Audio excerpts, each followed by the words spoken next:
दोस्तों, ये है अमेरिका और यहाँ पर है नॉर्थ अमेरिका यानी यूएसए, यहाँ पर है सेंट्रल अमेरिका और ये है साउथ अमेरिका, और ठीक यहाँ पर है डैरीन गैप जिसको डेथ वैली भी बोला जाता है। ये वही गैप है जिसको 2022 में 2.5 लाख से भी ज्यादा लोगों ने क्रॉस करने की कोशिश की, लेकिन कुछ ही 100 लोग क्रॉस कर सके इसको। कई लोगों को स्मगलर्स एंड क्रिमिनल्स ग्रुप्स ने मार दिया, कई लोगों को भूख प्यास ने मार दिया, कई लोगों को जहरीले सांपों और कीड़े मकोड़ों ने, और कई लोग सफर की दुश्वारी की वजह से ही जिंदा ना बच सके। डैरीन गैप 100 किलोमीटर का रोडलेस और लॉलेस एरिया है जो इतना बेरहम है कि जगह जगह पर आपको डेड बॉडीज मिलेंगी। ये इतना खतरनाक है कि 100 सालों में सिर्फ 7 बार किसी कार या जीप ने रोड के जरिए इस एरिया को क्रॉस करने की कोशिश की है, लेकिन वो नाकाम रहे। फिर भी हजारों लाखों लोग South American countries specially Colombia, Ecuador और वेनेजुएला से इस एरिया को क्रॉस करना चाहते हैं और इसी कोशिश में अपनी जान भी गंवा देते हैं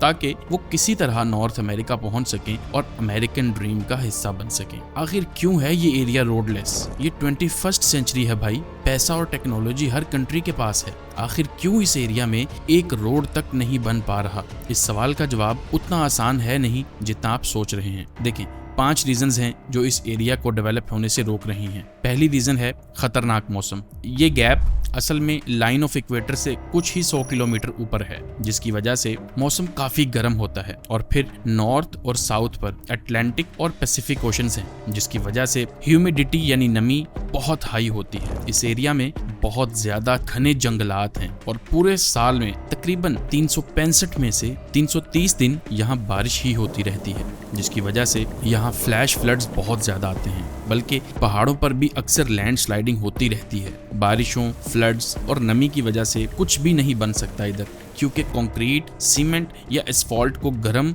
और खुश्क मौसम चाहिए। अब बात करते हैं दूसरी वजह की, जो कि है यहाँ का माहौल।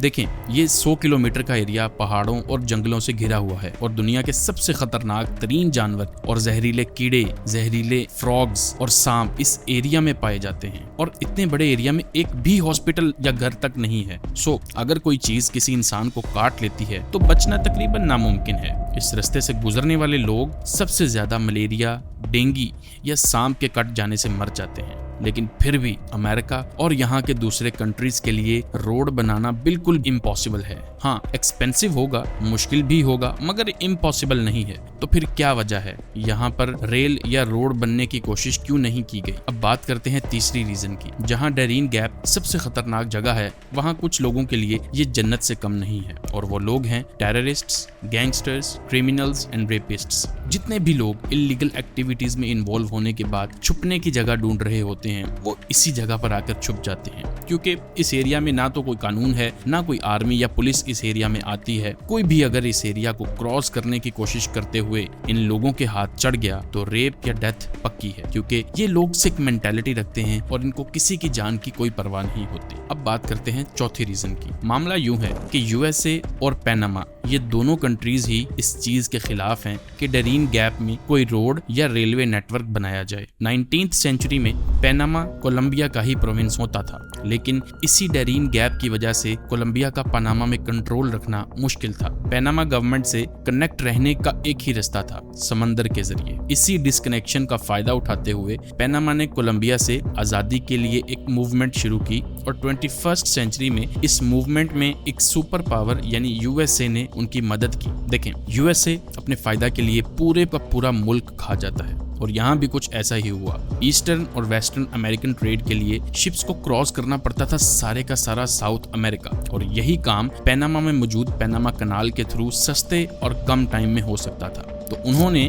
पैनामा को कोलंबिया से आजादी दिलवाई। अब कोलंबिया नहीं चाहता था कि यूएसए पैनामा को कंट्रोल करे, तो यूएसए ने जिद में पैनामा को आजाद करवाया और 1903 में पैनामा एक अलग कंट्री बन गया, जिसके बदले में पैनामा की गवर्नमेंट ने अमेरिका को पैनामा कनाल के आसपास बहुत सारी जमीन लीज पर दे दी और 1999 में इसका कंट्रोल पैनामा को वापस कर दिया गया। अब इस कंट्री में मौजूद पैनामा कनाल के थ्रू दुनिया की 6% ट्रेड होती है, यानी तकरीबन 13,000 10,000 से 14,000 कार्गो शिप्स इस रास्ते से गुजरते हैं हर साल। ईस्टर्न एशिया और अमेरिका का ज्यादातर ट्रेड इसी रास्ते से होता है। इसी कनाल को सबसे ज्यादा अमेरिका और चाइना यूज करते हैं। इसी तरह अमेरिका की वेस्टर्न कोस्ट को यूरोप, अफ्रीका और मिडिल ईस्ट से भी कनेक्ट करने का यही तरीका है। अब अगर वापस डेरीन गैप पर आए तो ये कोलंबिया और पैनामा के दरमियान है। वही पैनामा जो पिछले कई सालों से इंटरनल वायलेंस और इंस्टेबिलिटी का शिकार रहा है, और यहाँ के ड्रग माफिया पूरे साउथ अमेरिका में मशहूर हैं। पूरी दुनिया में सबसे ज्यादा कोकेन कोलंबिया में बनती है और ये सब यहाँ से साउथ और नॉर्थ अमेरिका स्मगल होती है। लेकिन इस डेरीन गैप की वजह से स्मगलिंग करना बहुत ही मुश्किल है और स्मगलर्स को सी रूट यानी समंदर का रास्ता लेना पड़ता है, जहाँ पर पैनामा के कोस्ट गार्ड्स अक्सर इन स्मगलर्स को पकड़ लेते हैं। अमेरिका को डर है कि कहीं कोलंबिया के ड्रग माफियाज इस गैप के रास्ते पैनामा तक न पहुंच जाएं और वो पैनामा कनाल को डैमेज न कर दें। और अगर ये रास्ता बन गया